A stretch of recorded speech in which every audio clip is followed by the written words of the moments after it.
pessoal, Carlos aqui da Taniguchi Omega Relojaria. Se você quer falar com a gente, não se esqueça, tem sempre o nosso WhatsApp aqui embaixo na descrição do vídeo. E se você gosta de relógios, não se esqueça também, se inscreve nesse canal, que a gente todo dia traz mais e mais assuntos sobre relógios. E hoje o que eu quero falar é sobre complicações. Todo mundo fala complicação, o que é uma complicação no relógio?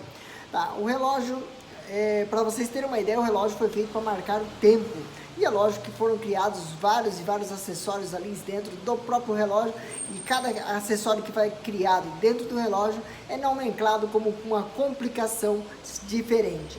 Então vamos lá, para quem não conhece a nossa loja, vamos lá, nossa loja fica em Guaíra, no Paraná, tá? Então a gente vai falar um pouquinho, sempre gosto de falar um pouquinho sobre relógios e tudo mais. E se você mora aqui perto de Guaíra, venha sempre a passear em Guaíra aqui no Paraná, venha aqui fazer uma visita à nossa loja. Nós temos mais de 500 relógios em nossa vitrine, à sua disposição, relógios desde relógios simples das linhas mais comuns como X Games, Lince, até as linhas mais sofisticadas como Oriente Seiko ali. Temos inclusive Orientes importados aqui na nossa vitrine, e Seiko também importados na nossa vitrine aqui. Bom, antes vamos lá. Eu estou enrolando demais aqui, mas vamos lá então. É o seguinte, complicação é tudo aquilo que vem extra dentro do relógio. Então o relógio foi feito somente para marcar a hora. Uma das primeiras complicações que foram criadas foi a complicação do calendário, isso mesmo, calendário. Então quando você olha o calendário aqui do lado aqui, o calendário ele tem uma série de engrenagens a mais ali que fazem que ele pule a cada 24 horas, a cada 2 vezes que ele passa no ponteiro de 12 horas ali, as horas passam em 12 horas, na segunda vez ele vai pular o calendário, e essa complicação que faz a pular o calendário tem uma série de alavancas a mais ali, uma série de rodas a mais que são colocadas dentro do relógio, justamente para que ele faça essa complicação funcionar. E é lógico que também, fora o calendário, que é um dos mais simples assim que foram utilizados, os mais antigos, né? Nós temos outras complicações como a complicação GMT, temos a complicação Dual Time, temos a complicação alarme no relógio também, temos a complicação de cronógrafo, temos a complicação de taquímetro dentro do relógio. Só isso aqui que eu já nomenclei, são 7 diferentes complicações que você encontra dentro de um relógio. Então vamos lá. Quando a gente fala em relógio Dual Time, hoje em dia é muito mais simples, né? Porque Dual Time era colocar 2 máquinas dentro do mesmo relógio. Antigamente era mais complicado porque você tinha que usar a corda, né? Muitas vezes a mesma corda para funcionar 2 maquinários, ou às vezes colocar 2 maquinários dentro para que esse relógio pudesse funcionar com 2 maquinários. Hoje continua a mesma coisa, mas com o advento do quartzo fica muito mais simples você colocar 2 relógios dentro de um só. Por quê? Porque a máquina do quartzo é muito menor, é muito menos complicada, você não precisa ficar dando corda, você não precisa colocar a complicação do automático nele e tudo mais. Então isso acaba gerando uma facilidade muito maior para se criar relógios Dual Time igual esse aqui, que são 2 horas no mesmo relógio. E hoje então, com essa facilidade, nós temos até Trial Time, né? Ou seja, são 3 relógios, temos até 4 relógios em um só. Eu não tenho aqui na vitrine, mas é uma das complicações assim que hoje em dia se facilitou muito com o advento do quartzo, certo? Outra complicação legal é a complicação de alarme. Esse meu relógio aqui, tá? Ele tem um alarme, apesar de a gente não utilizar, aqui na parte de baixo aqui nós temos o reloginho de alarme dele. Apesar de a gente não utilizar muito esse sistema, tá? O alarme ele foi criado já na década de 70, já dentro dos relógios automáticos já existiam alguns modelos que chamavam com alarme dentro, né? Então, depois com o advento da tecnologia LCD ficou muito mais fácil. Quem já não ouviu o bip, né? Do reloginho do Cássio, né, que ficava tocando lá uma ou 2 vezes por dia, ele tocava o bip lá. Esse era o alarme do relógio, e até hoje ainda existem vários relógios com alarme.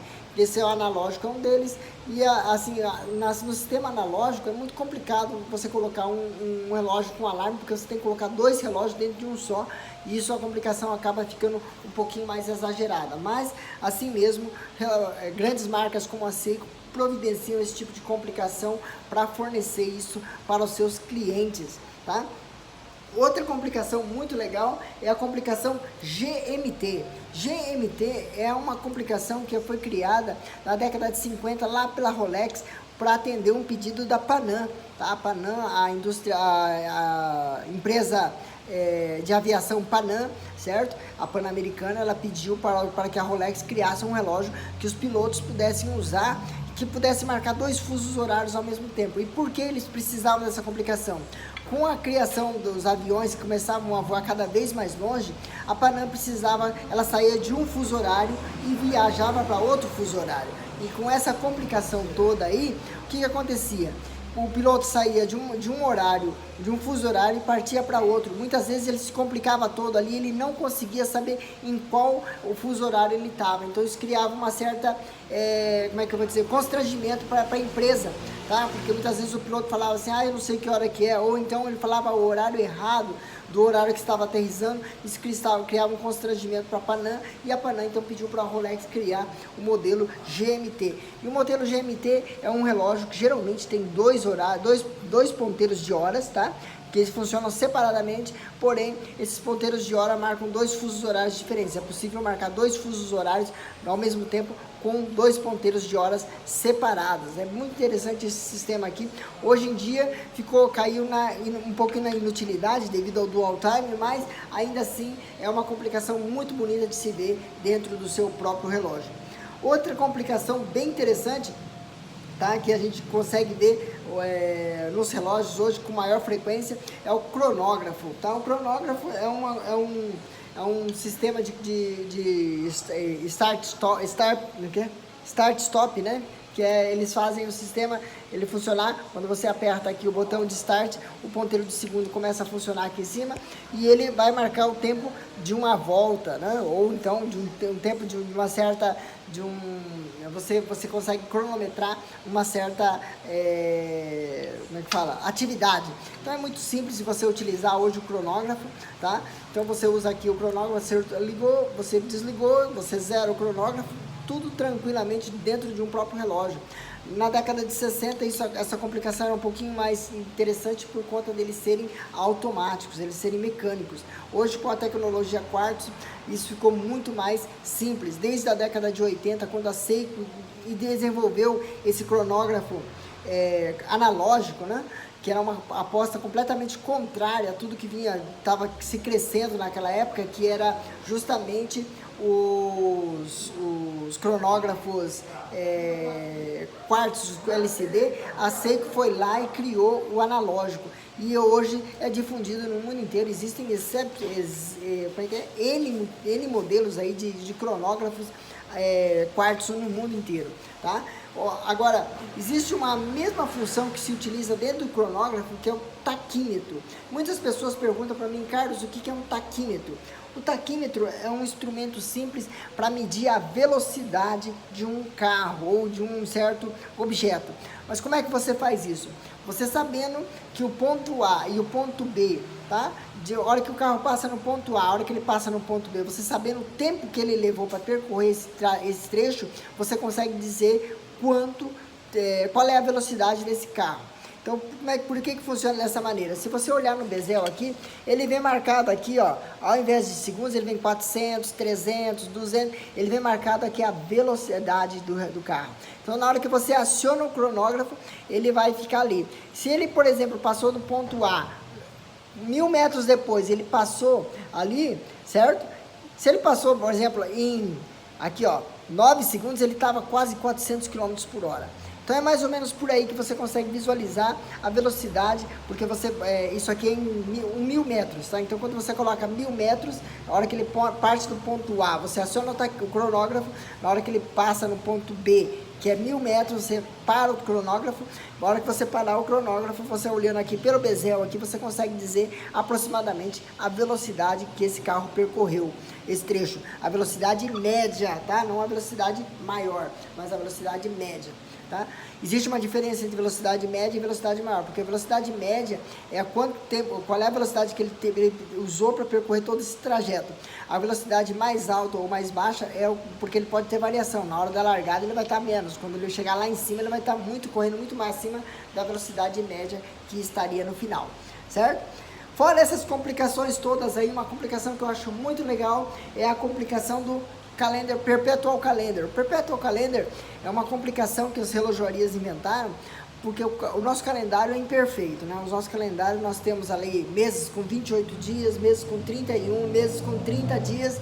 Então, todo mês você tem que chegar lá e acertar o calendário dele. Por quê? Porque esse mês, por exemplo, esse mês de fevereiro nós vamos ter 28 dias. Na hora que chegar no dia 1º de março, o seu calendário vai estar marcando dia 29. Então, é interessante você chegar lá e encher para deixar ele no dia 1º novamente. E isso aí é uma frequência muito grande por conta do calendário estar preparado para isso, para ele pular até 31 dias sempre. Já quando a gente pega um Perpetual Calendar, ele tem geralmente aqui a marcação do mês, como esse tem, olha, tem marcação do mês, tem marcação do ano bissexto também aqui dentro desse calendário aqui, tá? E nós temos o calendário aqui em cima também. Com isso, o próprio relógio já identifica que esse mês você recebeu, esse mês tem 30 dias, ele já pula para o dia 1º sem passar pelo dia 31. Então esse Perpetual Calendar, ele simplesmente serve para que você tenha um calendário sempre atualizado, sem precisar ficar mexendo dentro dele. Agora, outra complicação também que a gente tem é a complicação, não vou dizer que é uma complicação, mas é um estilo diferente que é o Diver. O Diver é uma complicação a mais, mas é uma complicação externa, não é uma complicação dentro da máquina. Por que externa? Porque a complicação Diver exige que o relógio esteja totalmente vedado para que ele suporte a pressão de um mergulho. Então isso é uma complicação um pouquinho mais diferente, porém é uma complicação externa do relógio. Dentre todas essas complicações que eu mostrei, para nós meros mortais que estamos aqui, provavelmente a gente não vai utilizar muito dessa tecnologia toda que tem dentro desses relógios aqui. Talvez o calendário perpétuo seja uma coisa muito útil, mas dual time, se você não é uma pessoa que faz muito viagem ou coisa parecida, ou não tem muito parente fora do seu fuso horário, é um incremento a mais para o seu relógio, porém é uma utilidade que para você não vai ser útil em nada. Um cronógrafo também, muitas vezes, ele está ali, é muito bonito você ter um relógio com cronógrafo, como eu tenho, só que praticamente a utilização do cronógrafo é quase zero. Hoje eu praticamente nem uso o cronógrafo mais aqui do meu relógio, porém é uma complicação que dá um charme a mais para o relógio, assim como o taquímetro, assim como o GMT. Então todas essas características a mais que o relógio vai criando, essas complicações que eles vão criando a mais, tem sua utilidade, porém para a grande maioria dos consumidores finais é uma característica que não vai acrescentar muito para a sua utilização, porque muitas vezes você vai comprar pelo charme que ele tem e não pela utilidade dessa complicação. Beleza? Não sei se vocês entenderam o que é uma complicação de relógio. Se vocês entenderam, não esqueça de se inscrever em nosso canal também. E para finalizar, eu quero mandar um abraço aqui para algumas pessoas aqui, o Aurélio e o Juliane, o Aurélio de Pernambuco, Caruaru, ele sempre tá aqui nos nossos vídeos cumprimentando a gente aqui. O Juliane também, que também tá agora de Pernambuco também, Serra Talhada, ele agora é recém... Ele mandou uma mensagem dizendo que ele finalmente se inscreveu em nosso canal. Um grande abraço. Também mandar um abraço aqui pro João de Campo Grande, que sempre está prestigiando meus vídeos. O Denis de São Bernardo do Campos, Marcos de Nova Friburgo e o Felipe de Chapecó. São as pessoas assim que eu todo dia vejo aqui entro no meu YouTube, no meu Instagram, e sempre eles têm ali comentado, sempre tem comentário deles ali, é muito interessante porque a gente faz um feedback legal e a gente acaba achando mais e mais ideias para postar vídeos para vocês, beleza?